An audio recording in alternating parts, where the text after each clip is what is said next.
Si parte dalla sanificazione, quindi un'attenzione particolare supplementare rispetto al solito all'aspetto delle camere, dei luoghi comuni, quindi procederemo in maniera ulteriore rispetto a quanto facevamo a pulire le superfici. C'è stata un'attenzione particolare al tema dell'aria condizionata che fra poco entrerà anche in funzione. C'è il distanziamento nell'area del ristorante. Abbiamo rivisto il buffet. Non chiamate le regole diverse, sono precauzioni. Gli albergatori assicurano che lo standard di qualità non verrà meno quest'estate, che gli operatori sono stati adeguatamente formati, che i cambiamenti ci saranno, ma la vacanza non ne risentirà. Quello che diciamo è che noi chiediamo una piccola responsabilità anche ai nostri ospiti.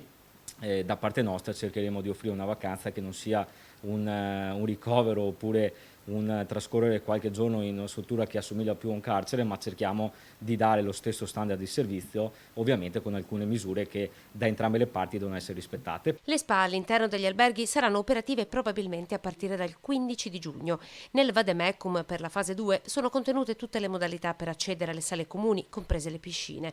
Per i servizi buffet in molte strutture saranno installati dei pannelli di plexiglass e il servizio sarà assistito. Sono molte le speranze degli albergatori. Secondo Federalberghi, la sola attività ricettiva in Italia vale 20 miliardi di euro all'anno.